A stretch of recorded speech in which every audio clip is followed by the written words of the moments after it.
Su'ilan Nabiyyu sallallahu alaihi wasallam an siyami yaumi Arafah. Di riwayat lain an shaumi yaumi Arafah. Nabi sallallahu alaihi wasallam pernah ditanya tentang puasa ya, di hari Arafah. Hari Arafah itu tanggal berapa? 9. Ini penting, nanti saya tuliskan. Saya berikan tulisan sebentar ya. Redaksi hadisnya begini. Siyam yaum Arafah, ada yaumnya.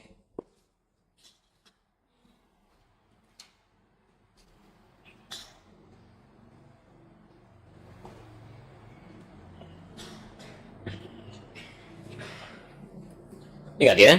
Siyam yaum Arafah. Suka agak keliru. Sebagian orang mengatakan saum Arafah. Kalau cuma disebutkan Nabi mengatakan siyam Arafah, puasa Arafah. Arafah itu menunjuk pada momentumnya. Ya, momentum orang wukuf. Jadi kalau bahasanya puasa Arafah, maka nggak ada penafsiran. Semua di seluruh negeri ini harus berpuasa bersamaan dengan orang wukuf. Jadi nggak usah ada penafsiran. Nggak usah ada penafsiran. Jadi begitu di Saudi misalnya wukuf sekarang, kita ikut puasanya di hari itu. Jelas ya? Itu kalau tidak menggunakan yaum. Tapi kalau menggunakan yaum itu disebut dengan dzarfuz zaman. Ya. Huruf yang melekatkan sesuatu pada waktunya, bukan momentumnya. Menunjuk pada waktu. Ya. Di yaum itu menunjuk pada waktu. Maksudnya apa? Hadis ini ingin menegaskan puasa ini dilakukan bukan mengikuti momentumnya, tapi mengikuti waktunya. Ya. Waktu orang wukuf tanggal berapa? 8 apa 9?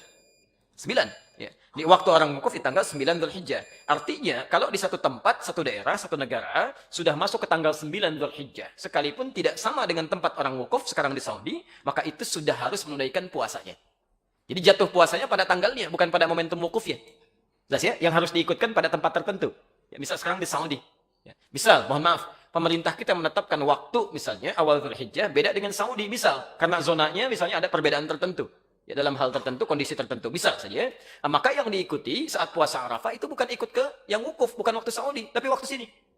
Ya, karena zona itu bisa berbeda, Pak. Ya. Saya sering katakan begini, Saudi dengan Indonesia beda berapa jam?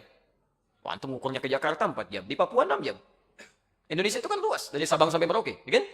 Masya Allah. Jadi kalau kita ukur dengan Papua 6 jam, Jakarta 4 jam. Nah, sekarang lihat begini misal, ini baru Papua ya, belum negara-negara lain yang bedanya cukup jauh. Ya, ketika Saudi menetapkan tanggal 9 Dzulhijjah, ya, misal maghrib di Saudi, misal jam 7, di Papua jam berapa? Udah jam 1. Udah jam 1 dari dini hari, di Saudi baru maghrib. Artinya ke Saudi, ketika masuk misalnya waktunya jam subuh, misal saja jam 5. Jam 5 di Papua udah siang. Udah siang, bahkan sebagian sudah beda waktu.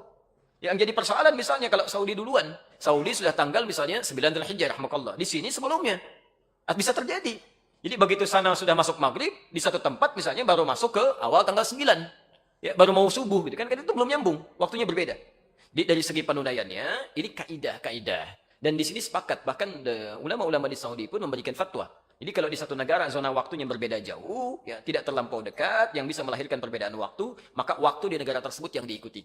Kecuali kalau waktunya dekat, sekitaran Teluk, kan? UAE, Qatar, bahkan kami sampai ke Libya. Itu kalau Saudi musim haji sudah ikut waktu Saudi, ya nggak ribut-ribut lagi. Kecuali kalau yang masanya cukup agak jauh seperti kita saat ini di beberapa tempat. Jelas ya? Jadi nanti kalau pemerintah menetapkan waktu misalnya bersamaan, alhamdulillah. Kalau tidak, ikuti waktu kita. Jelas ya? Baik. Itu pahalanya, Pak. Sehari aja, Bu. Sehari aja. Yukaffiru sanatal madhiyah wal baqiyah. Bisa menggugurkan dosa setahun berlalu. Plus menjaga tidak berbuat dosa setahun yang akan datang. Lumayan. Anda puasa sehari, dosa setahun gugur. Setahun, Pak. Yang hari ini aja belum tentu diampuni. Ini setahun. Masya Allah. Ya? Dan yang paling menarik bahasanya, lihat cara menerjemahkannya ada sementara, mohon maaf, yang keliru menerjemahkan. Ada yang mengatakan mengampuni dosa setahun berlalu dan setahun yang akan datang.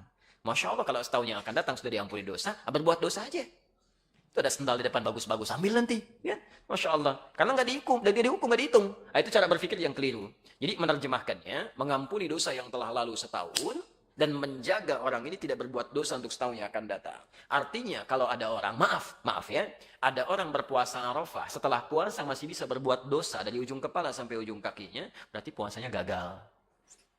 Jelas ya, puasanya gagal. Misal setelah puasa Arafah berdusta, nah itu tanda pertama puasanya gagal, tidak bernilai. Ya cuma menahan lapar dan haus saja. Jelas sampai sini?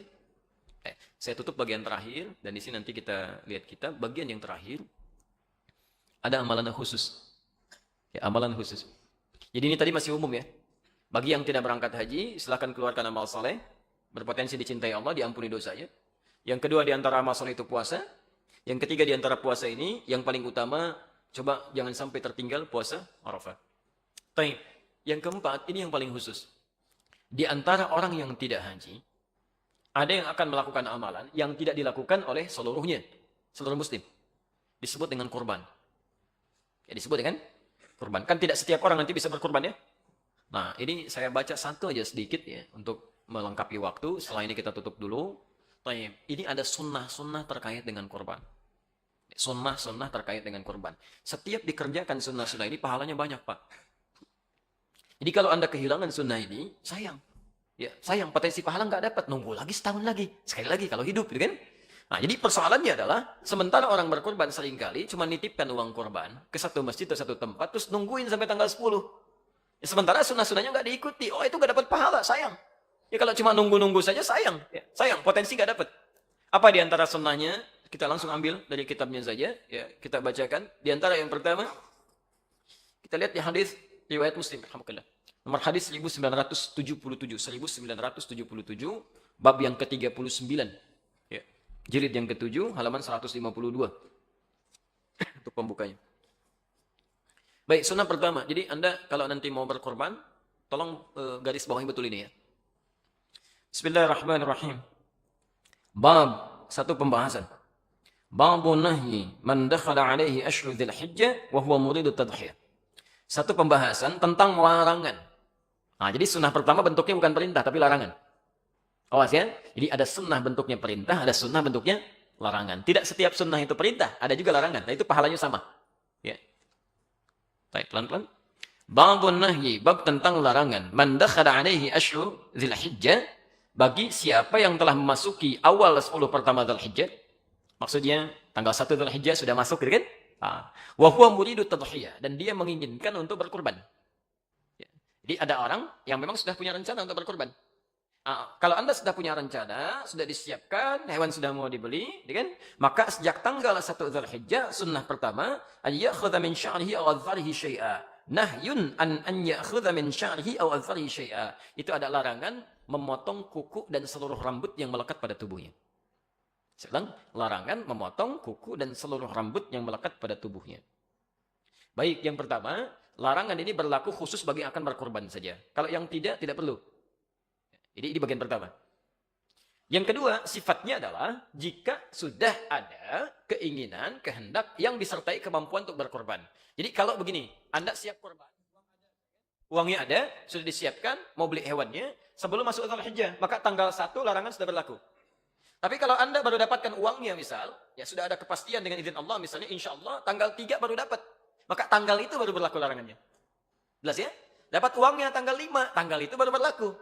Jelas ya? Dapat uangnya tanggal 7, tanggal itu baru berlaku. Dapat uangnya tanggal 10, tidak berlaku hukumnya.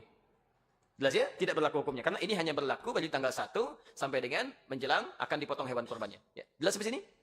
Baik. Sifat larangan ini, sifatnya bukan wajib. Awas. Jadi kalau Anda misalnya lakukan pun, misal saya mau potong kuku saja, ya, dosa sih tidak, cuma kehilangan banyak pahala. Jelas ya? Kehilangan banyak potensi pahala. Nanti kita akan lihat apa maksudnya, kenapa dilarang potong kuku dan rambut. Ya. Kenapa dilarang potong kuku dan rambut. Yang ketiga, nanti kan betul ya, ini sering keliru di sini. Sering keliru. Hadis ini jelas menunjukkan dari semua kalimatnya, bahkan nanti runtutan keterangannya, yang dimaksud larangan itu berlaku pada orang, bukan pada hewannya. Bukan pada hewan. Nah, ini ada kekeliruan-kekeliruan yang menyebar di masyarakat, menunjukkan bahwa, nanti saya perjelas lebih jauh di siaran yang lain, bahwa ada sementara mengartikan yang dilarang itu adalah memotong kuku dan bulu hewan kurbannya. Ini yang jadi fatal, kesalahan ini terjadi, maaf, adanya proses penerjemahan, khususnya di Indonesia, yang punya kebiasaan buruk. Jadi penerjemah ini kadang-kadang penerbitnya membagi-bagi terjemahan nih. Ya. Ini misalnya Sahih Muslim nih, dibagikan ke sekian orang, 3 orang terjemahkan. 3 orang ini kan kapabilitasnya berbeda-beda. Dan tidak bisa membedakan antara bahasa hadis dengan bahasa fikih. Apa yang terjadi? Ada yang mengartikan larangannya, larangan memotong kuku dan bulu binatang korban. Diterjemahkan ke dalam bahasa Indonesia, ini saya ada kopiannya ya. Nanti lebih jelas lah bisa kita bahas di kesempatan lain.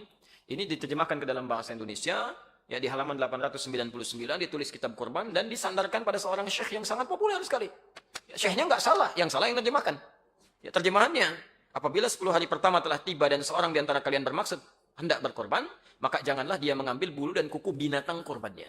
Ini sudah fatal. Fatal kesalahannya. Dan disebarkan, dan orang mengamalkan ajaran yang salah. Baiknya, di mana letak kesalahannya? Satu, redaksi hadis yang menunjukkan pada orang. Disebut oleh Nabi, rambut, Pak, Ibu sekalian, mohon maaf ya, mohon maaf. Di sini rambutnya menggunakan kata basyar. Rambut itu istilah khusus yang melekat pada manusia. Kalau pada hewan, bulu. Dan lain, bulu ayam, bulu kambing, ya, bulu sapi, bulu domba. Nggak ada rambut ayam. Rambut kelinci, bagus banget ya, bulu. Itu ya, kalau kita rambut. Jelas ya? Itu bagian pertama. Yang kedua, di Sahih Muslim ini ada kita mesti belajar cara membacanya. Beda dengan baca Al-Bukhari, lain. Sahih Muslim ini ada hadis berbintang, ada hadis tidak berbintang. Kalau yang berbintang itu tandanya dia punya asbabul wurud, sebab hadis itu disampaikan. Sebab hadis ini sampai ke kita, sampai dirangkum oleh Imam Muslim, itu ada salangan beberapa sahabat yang belum tahu tentang informasi ini, mendekat ke Idul Adha itu pada masuk ke toilet, ke hammam. Ada yang cukur kumis, cukur bulu ketiak, macam-macam. Diadukan itu kepada Ibnu Musayyab yang punya hadis ini. Kata Ibnu Musayyab, "Hadza haditsun qad nusiya wa turika." Ini hadis sekarang sudah banyak orang yang lupa, banyak ditinggalkan. Kata beliau, disampaikanlah hadis ini, maksudnya orangnya. Orangnya, jangan potong kuku, jangan potong rambut. Itu orangnya, kata Ibnu Musayyab. Yang ketiga, mohon maaf, ya, secara rasional saja dengan menggunakan logika, itu mudah dipahami. Mohon maaf, nggak ada faedahnya, nggak ada kerjaan motongin kuku hewan. Bapak mau ngapain motongin kuku sapi? Dan bagaimana caranya? Begitu dipegang kakinya, nendang dia aja gitu kan? Nah, itu nggak ada kerjaan motongin kuku sapi. Ya, jadi di sini ada sesuatu yang harus kita pahami lebih dalam. Dan ada maksudnya. Di sunnah yang pertama ini maksudnya supaya Allah berkenan nanti mengampuni dosa-dosa yang bersangkutan ketika hewannya disembelih. Di begitu hewan disembelih, dari ujung rambut sampai dengan ujung kuku paling bawah di kakinya, itu Allah berkenan mengampuni. Khawatir ketika belum diampuni sudah dipotong, terpisahlah bagian dari dirinya. Bersaksi di akhirat nanti, gitu kan? Nah, padahal sebagian dosa-dosanya sudah terampuni di hadapan Allah Subhanahu wa taala. Nah, ini baru sunnah yang pertama, belum bagaimana nanti sunnah memilih hewan kurbannya, sunnah cara menyembelihnya, sunnah cara membagikannya, termasuk persoalan-persoalan di dalamnya.